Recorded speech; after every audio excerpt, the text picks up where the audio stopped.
Guide to the shade. 13 Houston, coming up 5 minutes. You're looking perfect, over. 13, roger. Stand by for S4B to orbit. Mark, you have S4B to orbit, Jim. Roger, we have S4B to orbit. 13 Houston, you are go for staging. 13, roger, go for staging. Staging. Roger, staging. And S4 ignition. Roger that, Jim. Truck looks good. Roger. Apollo 13, Houston, your go at 11 and a half, and predicted cutoff time at 12 plus 3-4, over. Understand, 12 plus 3-4, predicted cutoff time. Apollo 13, Houston, you have a go orbit all sources, and the booster is safe, over. Go orbit and the booster is safe. Thank you, Joe. Don't mention.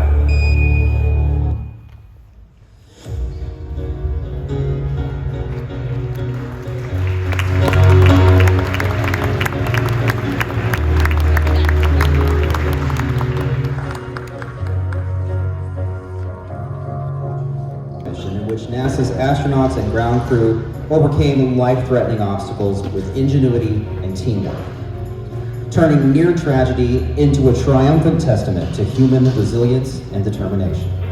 The Tulsa Air and Space Museum is honored to host this milestone event with the dedicated people that made history. Joining us today are the heroes of Apollo 13. Apollo 13 astronaut and lunar module pilot Fred Haise.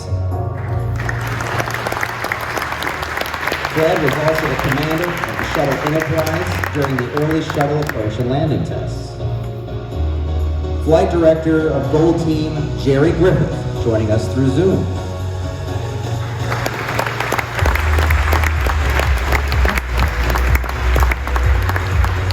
EECOM, Electrical, Environmental, and Consumables Manager, the original set SCE to AUX Steely-Eyed Missile Man, John Aaron.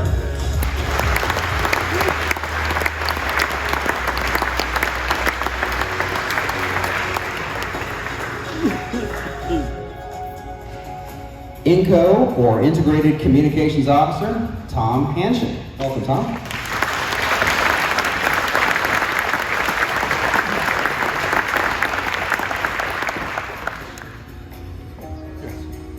EECOM SSR, Command and Service Module, Mission Control Support, Jim Kelly.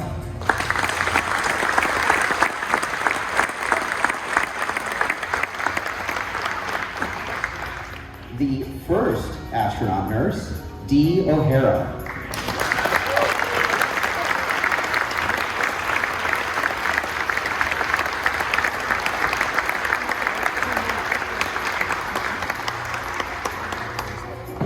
TELMU, or Lunar Module Telemetry Electrical EVA Mobility Unit Officer, Bill Peters.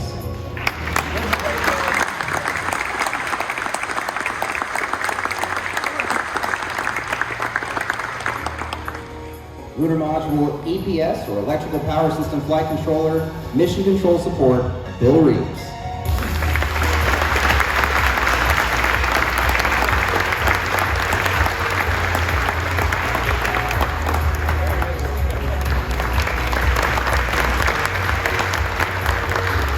GNC, or Guidance, Navigation, and Control, Bill Weppner.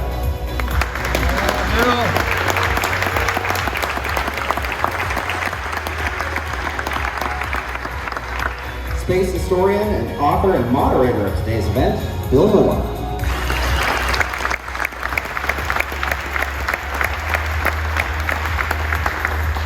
And now a few words from our executive director, Tanya Blansett. Thank you, Brian. That's our wonderful voice from our planetarium. This is Brian Kyle, our planetarium manager. Well, welcome to the 55th anniversary of Apollo 13. I can't believe we're all here in the same room together celebrating something that happened 55 years ago. Here at the museum, our mission is honoring the past, inspiring the future, and we're about the kids. You know, we've got incredible artifacts, but these stories must continue. And by looking at all of you in the crowd, they will. So I want to also bring up our Vice Chairman of our Board of Directors, Timothy Reether, for a few words.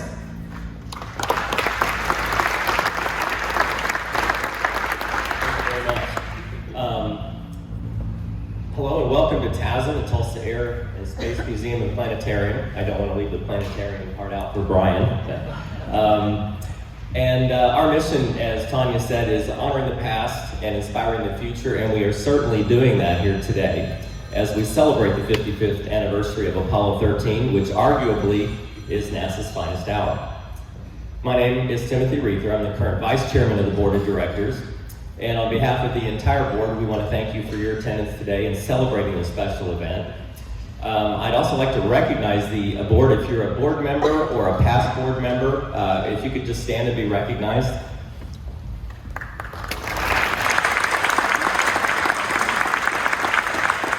Hours of service to the museum, and it shows. So I also want to introduce to the museum, and it has a little tag on it, Apollo 13 mission. It's his access badge. And I want to recognize the Pope family. Will you please stand?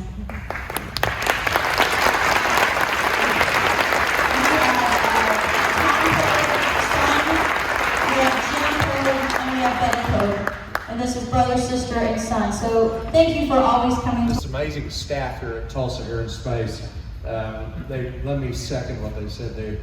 The volunteers, the staff, everyone just does a fabulous job. And Tanya, of course, is the executive director. So these events are just amazing. I think in future years you'll look back and say, wow, look at the people I got to see here. So, and that's what you'll say today too, because we have some amazing people today. This flight, and I don't know that this has ever been done before, this flight has, you know, it's internationally known because of the movie, but back in 1970, it was internationally known because of the flight. It was an amazing mission. And here we've got people in mission control who were actually in the MOCR, the mission control room, for the lunar module and the command and service module. Oh, Gerry's up. Okay. Hi, Gerry.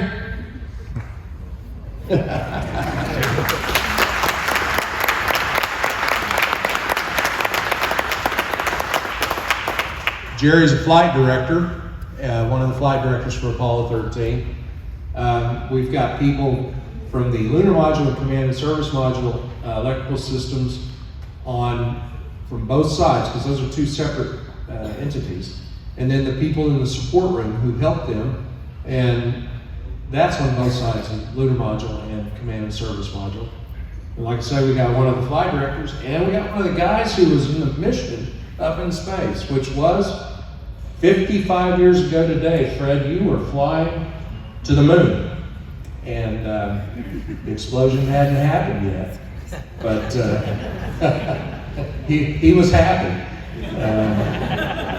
If you weren't able to witness that mission, then you know it well from the movie. And Tom Hanks and Ron Howard did a fabulous job with that. What I would like to do, you saw them in the slides. You're going to hear a lot more from them right now, what their position was. So let's start. And we'll start with you, John. Tell us what your job was on this mission. Well, this here, take this one. I got one. Okay. All right. My job on this mission was to be one of the console operators in the mission control center, in the control room, main control room. And I stood at the EECOM console, which pulled the shifts, and EECOM was in the utility business for the spacecraft, for electrical and environmental communications, sequencing, and so forth. So we were servicing the rest of the service, watching the systems serve the rest of the power and support for all the subsystems in the spacecraft. Okay. And Jim Kelly, right next to him here. Jim, could you tell us about your position? My responsibility was to support this gentleman here.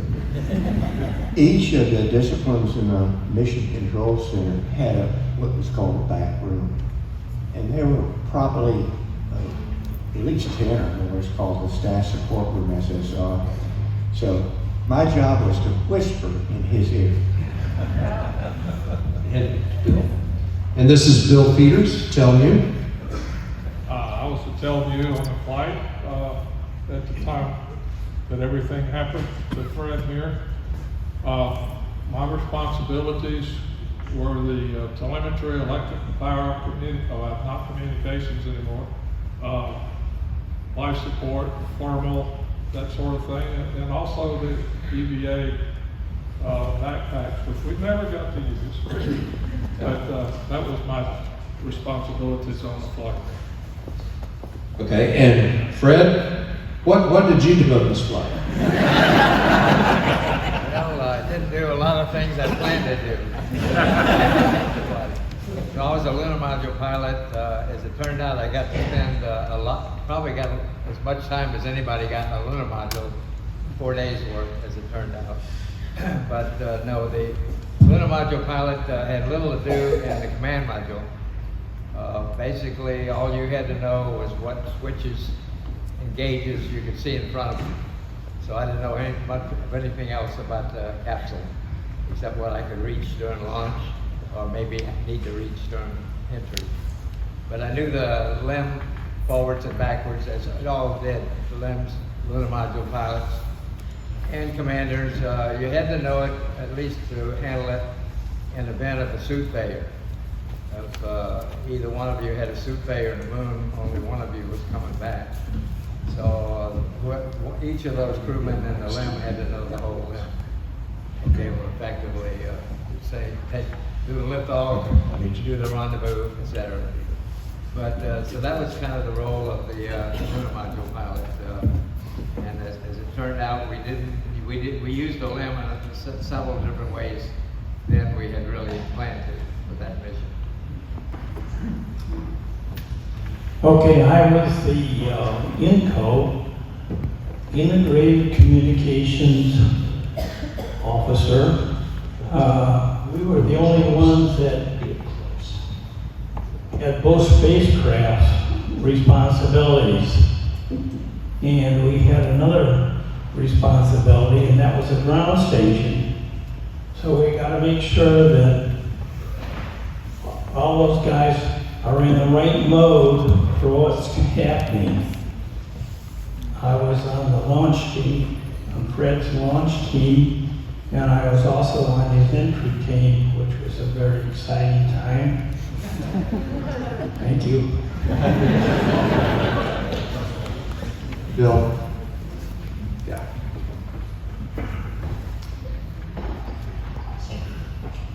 Okay, I'm Bill Reeves. I was the Lunar Module Electrical Power System Flight Controller. As Jim Kelly said, we were back in the SSR, but that's where all the real brains were. Trying to keep the guys in the front room happy. But we were in charge of the electrical power system and the lunar module and all of the pyrotechnic systems that separated the stages and deployed the landing gear and etc. So I was on console with Tom when the explosion happened, and we had to quickly figure out a new procedure as to how to power the lunar module. So, Okay. And Bill Weppner.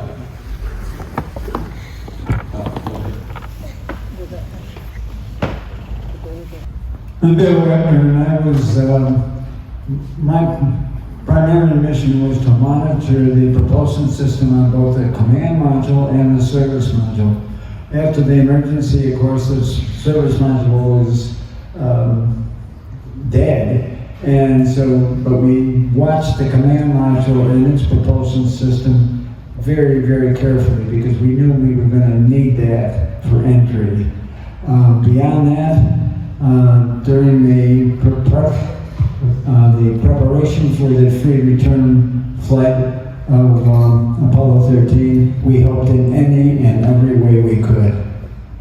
But, you know, to me, when I think about Apollo 13, I was a flight director, and thank goodness we had 4 teams on that mission. So after the tank explosion, one of the neat things that we had the capability to do was for Gene Kranz and his team to go off and figure out what they had seen and what could be done immediately. Glenn Lundy's team was busy picking up the pieces after Gene's team left. And I had just gotten off duty. I turned it over to Gene Kranz, and I told him I left him a perfectly good spacecraft and he screwed it up.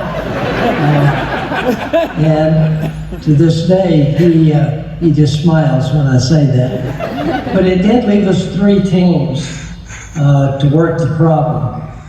And, you know, spaceflight is hard. It's not an easy task.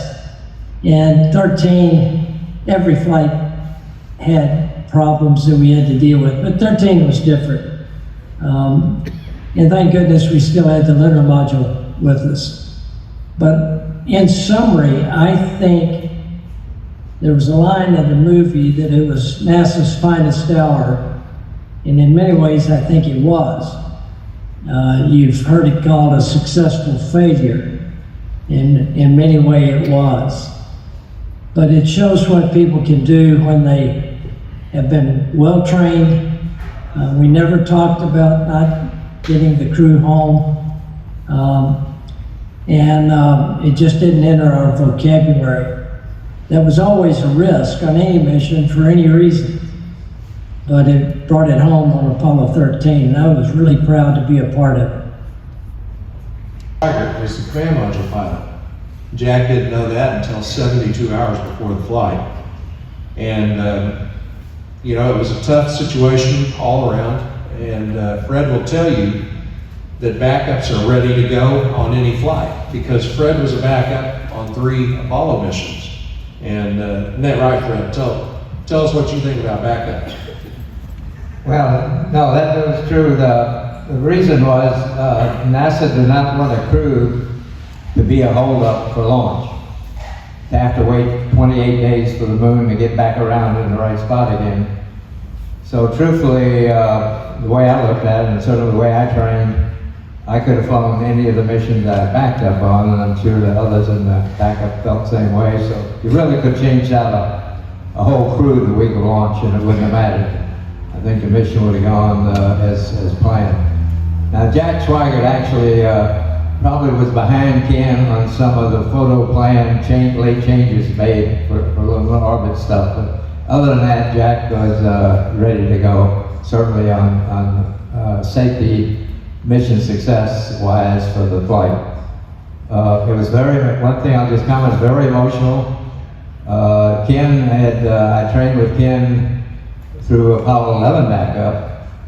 So a whole 6 months of training, and now 8 months of training to get ready to fly Apollo 13, and then to get it yanked away 2.5 days before flight was a horrible disappointment. I mean, horrible. And at the same time, Jack obviously had a smile on his face because he could get to fly, but unfair in a way, he did not have time to get friends, relatives to come to the launch that we normally did. And also the personal preference kit, we were allowed a small package to fly small items. They had to be limited in size and weight to carry for, again, friends or family. And I spent about, I guess, on phone calls over about 3 months before launch, asking people what they might want their class ring. My favorite aunt, I flew her rosary beads. Not the rosary beads, I only got to fly the crucifix. The rosary beads were, I wish I'd had them, really. So I only got to fly the crucifix in my personal Christmas kit. But Jack didn't have time to do that. So I really don't know, Ken's was packed on board. I don't even know if they took Ken's off, if he flew it or not, frankly. But so those kind of things were missed also in doing that later change. And of course, I know Ken, and I hoped and was assured that he'd get another shot, and he did, and got to fly Apollo 16. 55 hours and 55 minutes into the mission. And Fred, why don't you tell us what you saw and heard, what you were doing leading up to the explosion, and then its aftermath, what you did afterwards.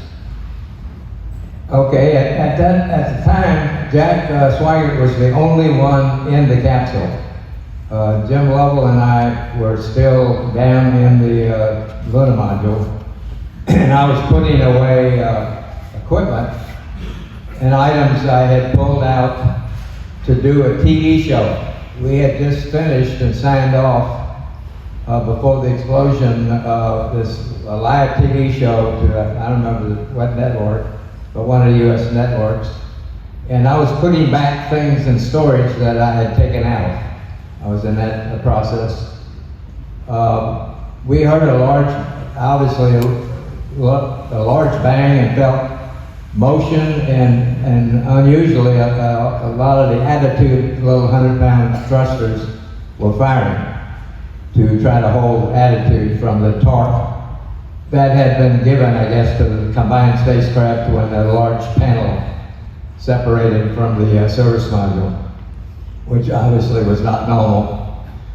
We had no idea, obviously, in real time what happened. Jim floated back up to the capsule first, and he actually repeated the call that Jack had made. He repeated Houston had a problem. And I think we lost comm maybe briefly when the high gain lost and went to Omnis and then back to high gain. I followed not too long afterwards, and when I looked at the instrument panel, there was a lot of confusion to me because there were a number of caution and warning lights on, 6 I think, and 6 or 7, and they were, this is an array of lights about that size, that some are red, some are orange. The orange ones are caution lights, so there's something that's wrong, but not too terribly wrong. The red ones are bad. they're bad lights. They tell you something's really bad. But they were in different systems that were not interconnected. The spacecraft of that age, and airplanes for that matter, systems were not interconnected through an integrated central computer. They were all hand-wired in essence, all separately.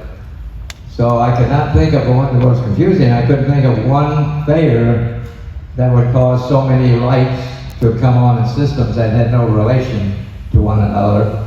As it turned out, a number of the valves, Parker-Hannifin valves, were held to open or close by a toggle switch we had on the panel to move them to open or close, and then a spring would hold the valve in position. And the G-shock of the explosion had moved some valves closed in gaseous liquid systems, RCS for instance. And that gave us the warning lights of low pressure. And we could not tell on board because the little square thing that was gray, or bumper pole, when we toggle the switch, was only connected to the switch. We couldn't see the valves. So fortunately, the telemetry mission control had figured that out and had us re-toggle valves that had been closed by the G-shock of the explosion to close, to toggle and reopen. So some of those lights went away. But the one thing I did know, one oxygen tank readings in 2 different meters were at the bottom of the gauge. So I knew for sure we had lost 1 oxygen tank of 2. And I was just sick to my stomach with disappointment, because I knew right then that was an abort. We would not continue the mission, and I wouldn't get to walk on the moon. I'd trained through 2 previous missions before. So that was my feelings at that point. That was the biggest emotion really I had through the whole flight. Was just that sense of disappointment. Get the combined command service module, lunar module stack back on a pre-return trajectory.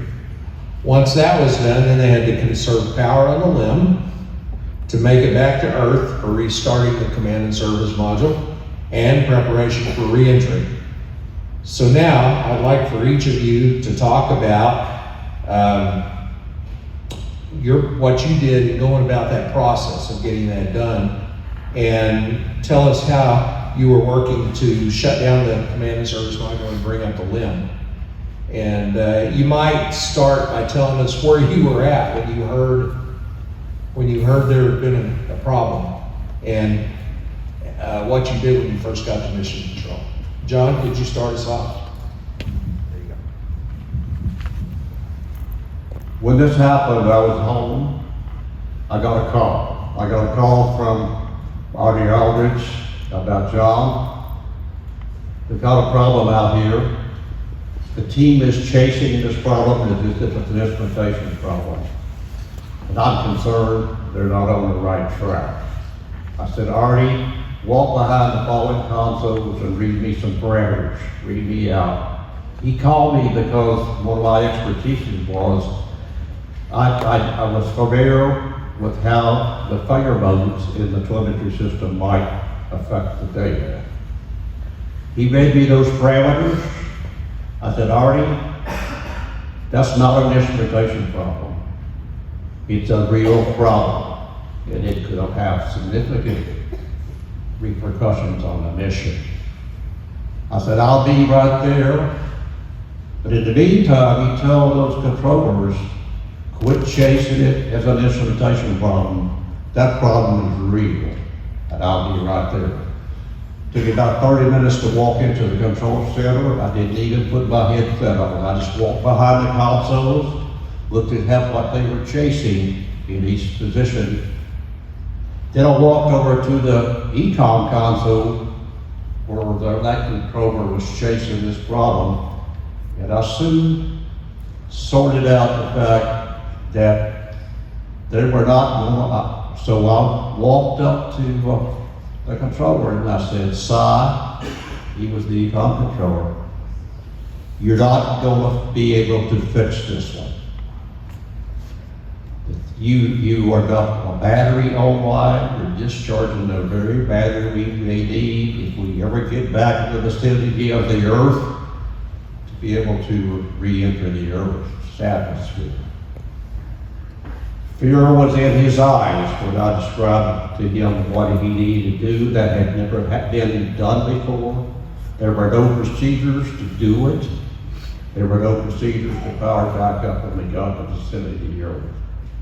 At that time, I put on my headset, and I think the first thing I realized was the flight crew was well ahead of the ground in understanding the significance of this problem, as Fred mentioned.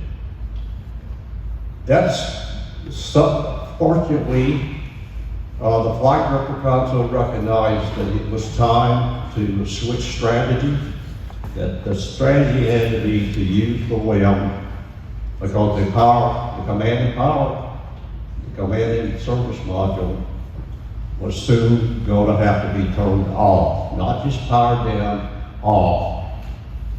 That started the sequence of trying to provide two very critical items viable. As Fred mentioned, that there was a venting going on from the spacecraft, as that soon we wouldn't have an inertial guidance and navigation capability in the command module. The key thing was how to transfer that alignment to the lunar module without losing it. Because you have to have stars to be able to align that platform. And the problem was you had too many stars. All that oxygen flowing out of the vehicle, there's stars everywhere. So we had to save that alignment. We also had to save the altitude control system, maintain that capability as we transferred attitude control from the command module to the service module. I then plugged in my headset and kind of just took over the console at that point and started sequencing calls about how to power it down, but not do it in a way that we lose that precious alignment before it is transferred to the command to the lunar module. You have to have good reference if you're going to do a maneuver to go around the moon. We accomplished that, and I'll never forget it. We worked it down incrementally, and this is an indication of how critical it was. I remember vividly that we got down to the last circuit breaker to build. Gerry Cohen was the GMT controller just to my right. And I said, okay, Gerry, it's time to pull the circuit breaker on the INU. And he said, John, do not do that. I said, why, Gerry? He says, it's only half an amp. That thing only draws half an amp. I said, Gerry, we're about 100 miles from home. A half an amp is more than the capacity of one of the batteries, the precious batteries that we need to get home. So he said, okay, John, pull the breaker, but the IU will probably, inertial measurement unit will probably never work again. And that was where we left it. So at that point, the command module was totally dead. The command and the service modules were totally, controllers had no purpose to be in the main control room. So then we retreated to all the CSM controllers to empty Backroom to do the next phase, which was downlight. Like John, I was at home. John and I had just gotten off shift, and the shift was there, was getting ready to change again. I was listening to KTRH, Houston, Texas, and they broke in and says, Apollo 13 is in trouble, there's been an explosion. Well, I went to the control center, and I was the backroom support for the EECOM position. Dick Brown was on duty. Dick was one of our very knowledgeable electrical power systems expert. Dick and Sal were involved in chasing rabbits down a hole at that time, and that was perspective that I learned later. But I looked at, there was a chart recorder running, showing the currents, the fuel cell voltages, and et cetera. So I looked at the chart recorder, and the first thing I wanted to know was how much energy do I have left in this battery? Because if it's really in trouble, that's what's going to get us home. So I made a gut little estimate that we lost roughly 20 amp hours, which is half of one battery, and there were 3 on board. So after looking at that, I come to the conclusion that, you know, we're in serious trouble. So next to where Dick was sitting, there was a display showing the ECS, the electrical or the environmental control readings.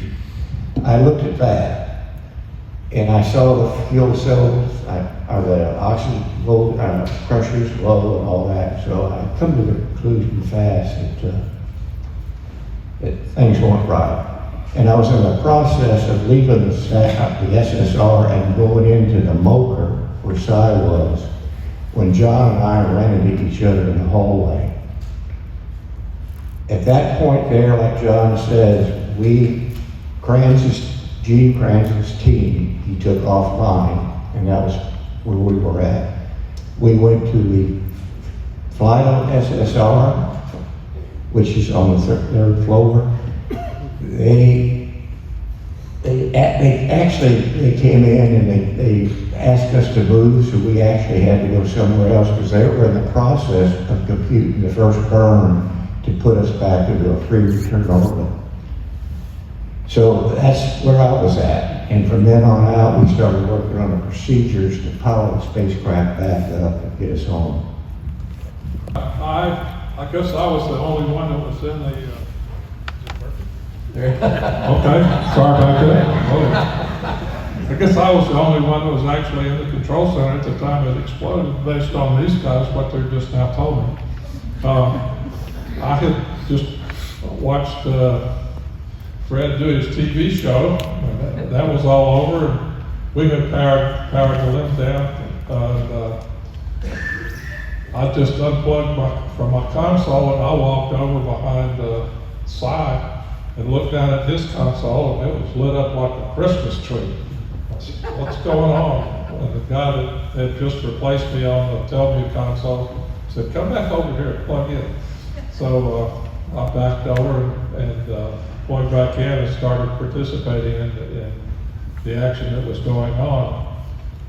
We very shortly Gene Kranz called the team together and said, we're going to hand over to the new team that's here at Fresh and let them work these issues and problems. And we're going to go down in another room that Jim just told you about and start working the issues. And basically there were a number of issues or a number of plans, and everybody threw their plans out.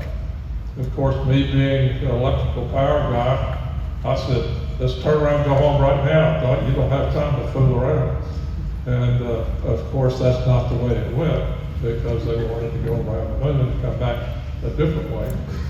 And because we had, and Bill Reeves over there had whispered in my ear, just like Jim was whispering in John's ear.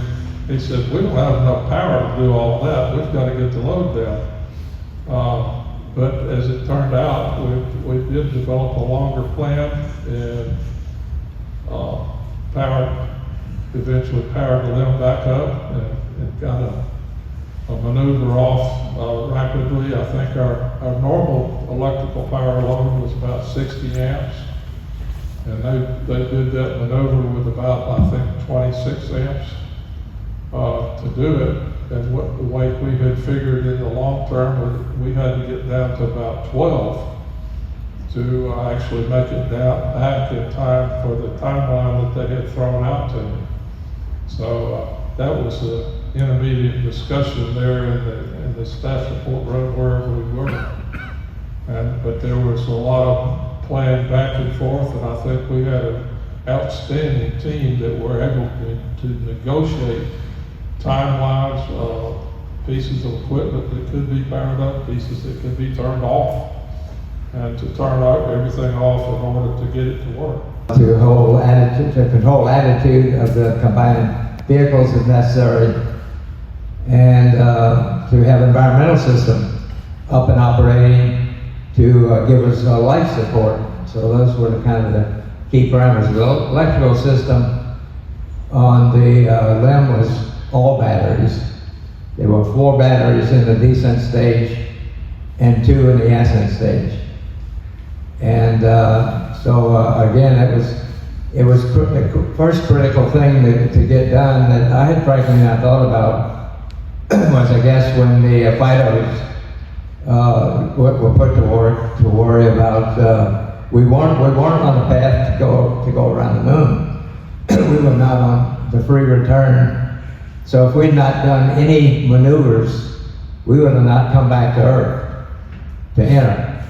So it was the first maneuver, which wasn't a very long burn, using the lunar module descent engine, the engine to land on the moon, got us back on a path at least to make that one circuit around the backside at about 130 miles altitude. It got us at least the first foot thing to get done, to at least get started back in the right direction.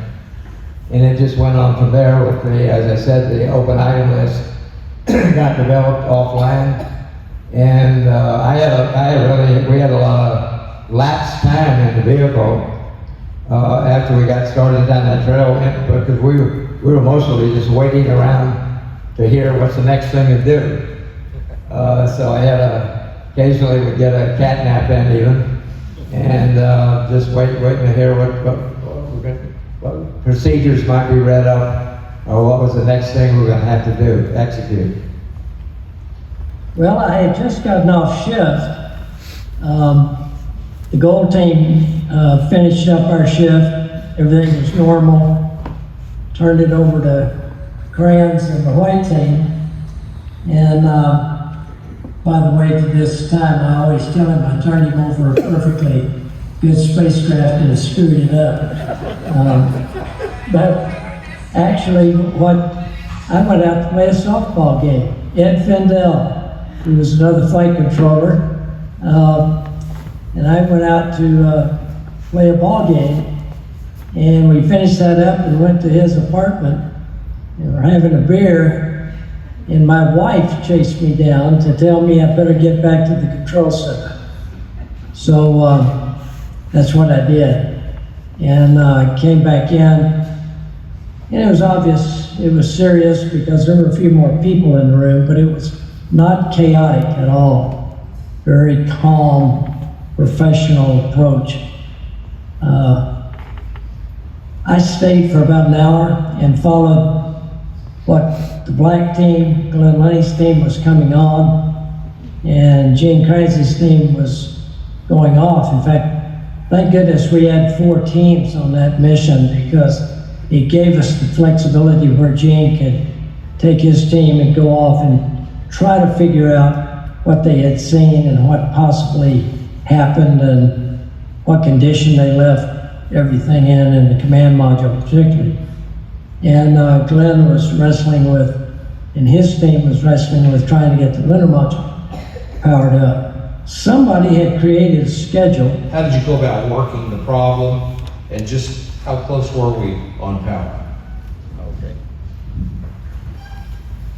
As it's been spoken here, the command and service module being totally dead at that point, there was no reason for all the command and service module operators to be in the control center. So we all gathered down in this offline room, and we were sitting down and kind of, I would call it commiserating about the situation we had found ourselves in. I looked over at Jim, he was sitting right next to me, and as usual, he was already playing with the figures.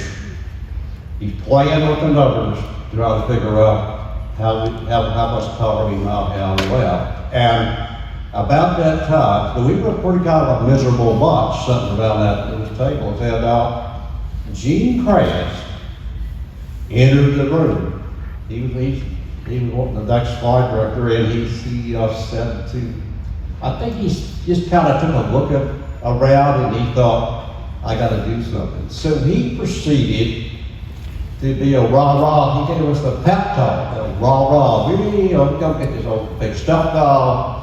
They've got a maneuver that's going to take us around the moon. We're going to circle around, come back. When we get close to the Earth, we'll power this thing up normally and re-enter. Everything's going to be okay. And about that time, I just raised my hand and said, Gene, you can't do that. He said, what are you talking about, EECOM? I said, you don't have enough power to do that. He made a great decision by doing this. Within 30 milliseconds, he said, okay, John, you're in charge of power. Anybody that needs power is going to come talk to you. What that did was it focused a single set of people focused on the critical resources to be driven by the critical resource. And so then after his pep talk, he left the room. And so the rest of the controllers looked at Jim and I and says, okay, EECOM, how you gonna do this? And so I took where we were. Jim had some figures that says you can't do it in a normal way. And so I got up to the blackboard and started describing just in a functional sequence how we do this. And then people in the room who were all would be needing power started reacting with me. John, we can't do that. We gotta have this, we gotta have this, we gotta have that. So finally I said, okay guys, we don't have much maturity on this. Won't you all go get a cup of coffee? Come back in 45 minutes and Jim and I'll have a better feel for this. That started the whole process of iterating how to power this thing up across the whole country. Could I interrupt? Sure. Thank you. We got Captain Jim Lovell on Zoom.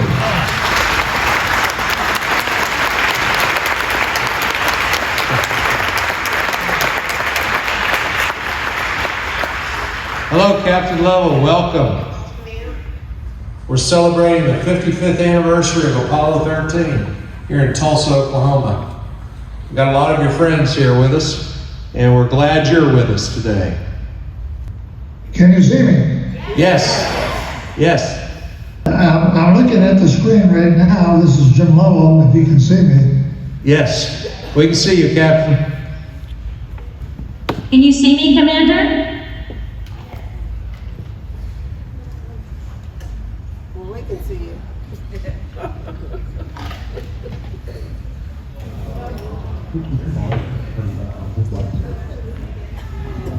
He does not have a problem. He's 97 years old.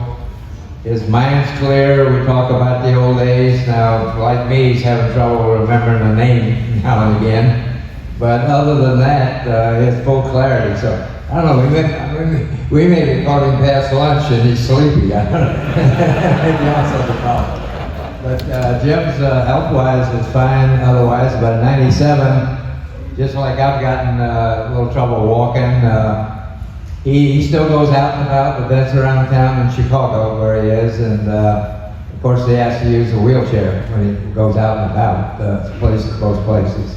But other than that, 97 years old, I don't know if I'll be around then, but yeah, I hope I'm as good a shape as Jim is today.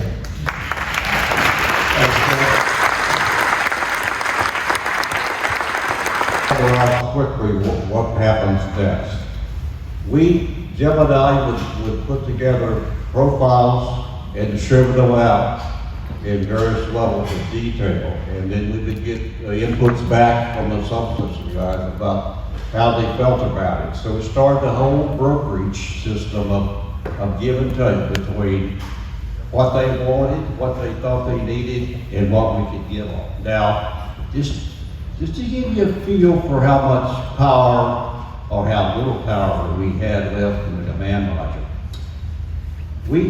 We thought we had about 100 amp hours left. We kept defining that. With 100 amp hours, you'd have to run that spacecraft and get it home, which is equivalent to about 2 hours of operation of your home hairdryer. That's all the power we had. 2,800 watt hours, 1,400 watt hairdryer, 2 hours. So time, it's not just the power level you gotta fight, it's how short or how long you have to keep it on, because time has the same leverage as the power level. So Jim and I built this first sequence, and the sequence did get you home, but to get you in an ocean. The only problem was we were coming to the wrong ocean. We were landing, we were targeted after that mid-course to land in the Indian Ocean. One problem with that, there wasn't very many recovery forces in the Indian Ocean. The second problem with it was we were betting on a system called the entry monitor system. It had a checkered past all within the program. It would help you avoid some safety issues about flying through.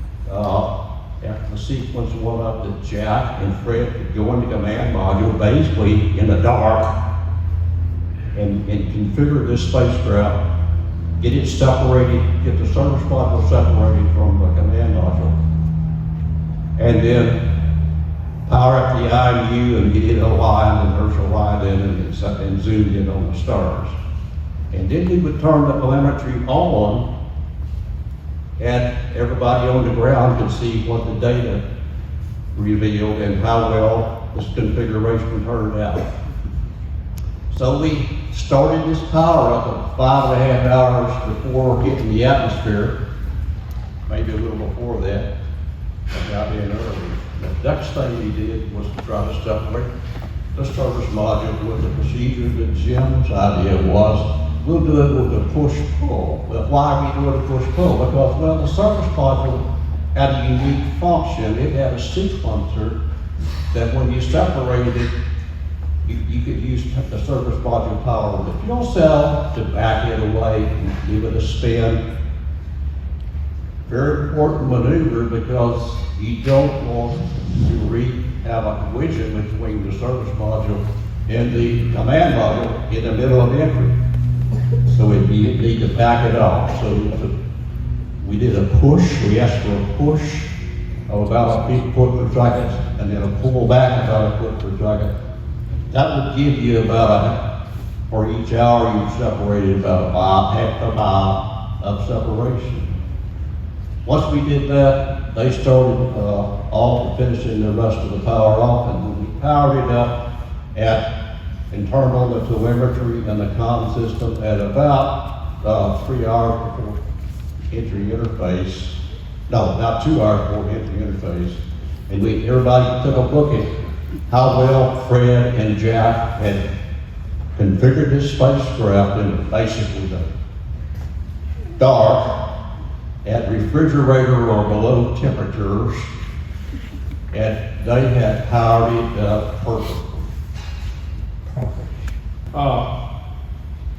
A long time before the program even got underway, we had been analyzing the wires between the two spacecraft, and one of the guys in my section had figured out that these two cables that went across the interface were independent. They were not redundant, and if you lost either one of them, you would lose the mission. So I had gone up to Bethpage, New York to see if we could change that design, and had a conversation with General Rick Bolander across the table, where you had a room about the size of this one, and we had to speak to each other on microphones. But at any rate, we convinced him to change those cables so where they're fully redundant, so we had a full set of cables to go across the interface. That was an interesting proposition to do, because you could never verify those cables, because one ship was being built in California and others being built in New York. So at any rate, we changed both ships and gave us those cables, and so we had the opportunity to give you a couple of cables across the interface many years later, when this situation all came about. But at any rate, we got that going. So John approached me one day during the mission there and said, "Can you give me some power through these cables?" And I said, "How much power do you want, John?" Because we were very closely watching our batteries and watching the power go down, and the capability of the batteries going down very slowly. And in the meantime, we had battery number 2 had getting a big power glitch on the system. And we heard you guys say, "Yeah, we've heard a boom or a snowflakes coming out." And we weren't too sure what was happening to battery number 2, and that it caused some major spikes back on the other batteries and the other voltages within the system. So we were very unsure what was going on with our batteries, because they were being operated at temperatures far below their design level. And so I was very cautious when John said, "Can you give me some more power?" Because I was trying to hold some battery power back, just in case that battery completely failed and we lost some more batteries. But at any rate, we negotiated, and since he made this fantastic power up lift without any batteries to support it, we gave him some power. Anything we haven't covered, or what you thought about the mission? Or? This is in general, Apollo 13 or Apollo in general? Apollo in general is fine, sure. I got this photo of a statement that Jim Kelly wrote to me. I've given this talk to several times to schools, college students, high school students, and everybody. It's so heartwarming to know the interest that everybody has after all these years. Some people in the audience whose parents weren't even born during the Apollo mission, but they're out there and they still want to hear as much as they can, as much as you can tell them. It's a wonderful story that will last for probably forever. In preparing one of these slides, Jim, I hope I'm not putting you on the spot here, but these are Jim Kelly's words that he sent to me, and I just put them on the slide. And it goes something like this. And he said, "Some called us heroes, some great minds. But what we really have is well-planned luck. It didn't take geniuses or great minds to successfully complete what we did. What it took was a common understanding of math and physics and the ability to solve problems. A single individual or a great group. We operated as a complete team, and that's what made Apollo successful. Jim, thanks for those words.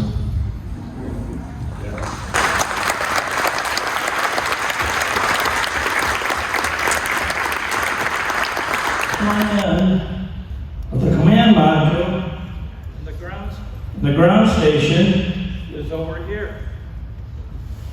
So we're trying to communicate a radio signal through all this structure to these antennas. So what we did is we had a little trick in our pocket. We went to down voice backup and low data rate. Now why is COM important here? Well, if the vector in the spacecraft is wrong, we may skip out or burn up. So we had to get that data down to the trench, make sure that the vector was correct. So we went to down voice backup and low data rate, and we told the crew, you can't talk because you'll break up the data. So we got the EMOD don't verified, and everything was good, but it was kind of exciting at that time. Power load, the ship was designed to operate with a lot more current, but we still had to run our cooling system to make other systems work. You had to cool some of the systems, so we had to run the cooling, but we didn't have the heat load into the vehicle. And so what that really did was drop the cabin temperature down to about 50 degrees or a little less. So I would like to officially apologize to Fred because we made him so sick. So, sorry.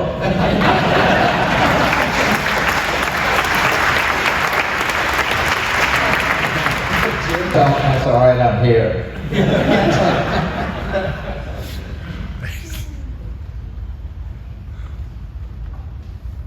What I would like to say here is, it really hasn't been discussed, but we had like 85 hours that this crew of Kranz's, one time he called it the Square One crew, then the Tiger team. Kranz was good at coming up with stuff like that. But the rest of the command module force that was in the control center went offline. And there was just one team, Kranz's team, and 80 some hours. We slept when we could. We slept in our chairs. I fell asleep one time and ended up on the floor, and I don't know how that happened. But somehow we put it together, and it was our training that we did. And not only that, I never gave up that we couldn't get them home. There was no discussion. We didn't even think about it. We reacted. And we reacted to the point that we knew they were coming home. Now, subconsciously, there was a lot of doubts in our mind. There was doubts about the integrity of the heat shield. There was doubts that, well, you know, but that's the point I like to make. There's a lot of that crew that did that team had support, and it wasn't that, it was the MER, it was the span. We haven't even talked about Arnie Aldrich and what he did. It was the inputs that we got from the world. It was the telemetry that was redone, and where was that time we had to redo a telemetry down in Australia somewhere that helped with this situation. It was the fact that we did a PC +2 burn that allowed these guys to give us extra power because we came home 12 hours early. We landed in the Pacific Ocean. We came in with the GNN system. All that was not luck. That was a heck of a long time and a lot of planning and a lot of people that never gave up.